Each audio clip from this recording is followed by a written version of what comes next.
Hi everyone, welcome back to my class.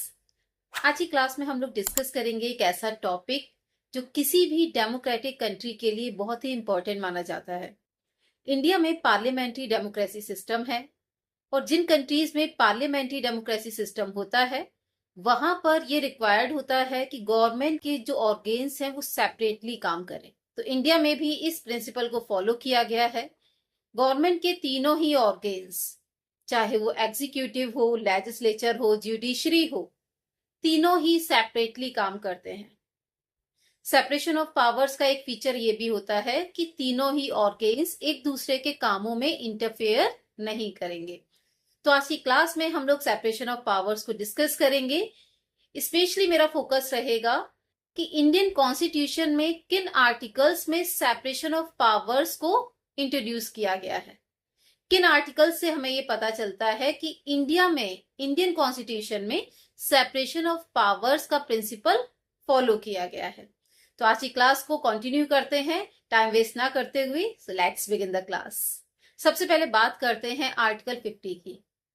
Indian constitution के part 4 में DPSPs mention है, जिसमें आर्टिकल 50 में क्लियरली लिखा गया है कि स्टेट कि ये ड्यूटी होगी कि वो जुडिशरी को एग्जीक्यूटिव से सेपरेट रखे।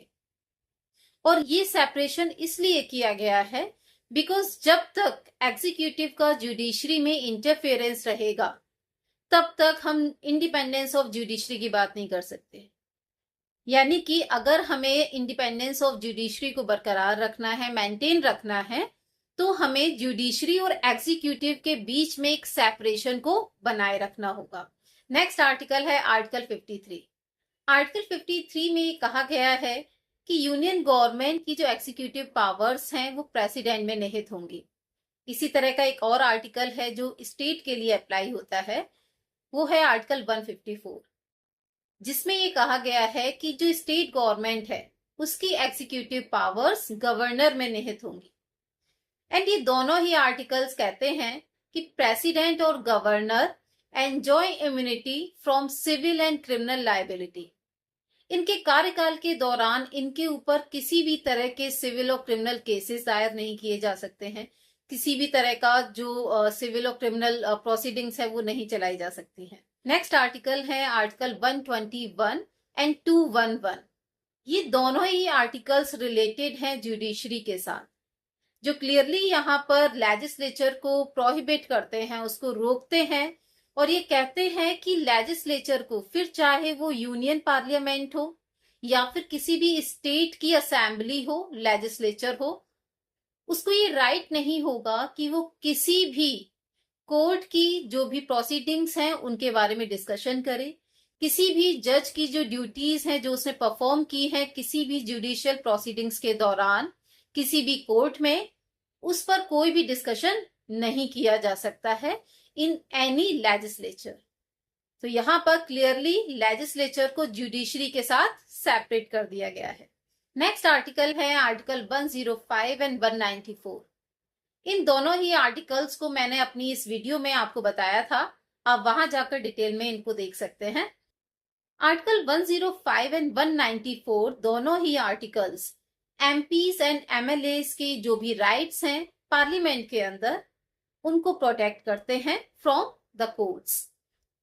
इन आर्टिकल्स में क्लियरली ये कहा गया है कि जो भी एमपी एमएलएस हैं उनके freedom of speech and freedom of vote को प्रोटेक्ट किया जाएगा, सेफ रखा जाएगा और कोर्ट इनमें किसी भी तरह का इंटरफेरेंस नहीं करेगा। नेक्स्ट आर्टिकल है आर्टिकल 122 एंड 212। इन आर्टिकल्स में कहा गया है कि किसी भी पार्लियामेंट्री प्रोसीडिंग्स को या फिर किसी भी लेजिस्लेचर्स को, किसी भी लॉ को किसी भी कोर्ट में क्वेश्चन नहीं किया जा सकता है। कोर्ट ये क्वेश्चन नहीं कर सकते हैं, ये नहीं कह सकते हैं कि पार्लियामेंट में इस तरह की स्पीच क्यों दी गई, इस तरह का लॉ क्यों बनाया गया।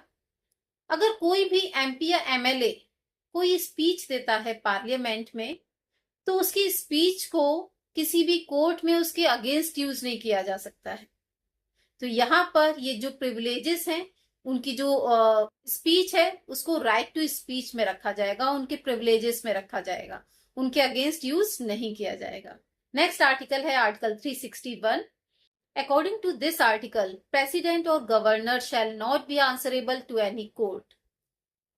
उन्होंने कोई भी काम किया हो अपने कार्यकाल के दौरान, अपनी ड्यूटी से रिलेटेड, अपने प्रोफेशन से रिलेटेड, उसको लेकर वो किसी भी कोर्ट के प्रति अकाउंटेबल नहीं होंगे आंसर करने के लिए कि उन्होंने ये काम क्यों किया, इस तरह की ड्यूटी क्यों दी। इसके अलावा उनके कार्यकाल के दौरान कोई भी क्रिमिनल प्रोसीडिंग्स उनके खिलाफ नहीं की जा सकती है, उनके अगेंस्ट गिरफ्तारी वारंट भी जारी नहीं किया जा सकता है। तो ये कुछ आर्टिकल्स थे जो इंडियन कॉन्स्टिट्यूशन में सेपरेशन ऑफ पावर्स को फैसिलिटेट करते हैं, उनको शो करते हैं। तो आई होप सो आपको क्लास पसंद आई होगी। अपने फ्रेंड्स के साथ, कलीग्स के साथ शेयर कर सकते हैं। इसी तरह के और टॉपिक्स के साथ मिलेंगे किसी और क्लास में। Till then, bye bye.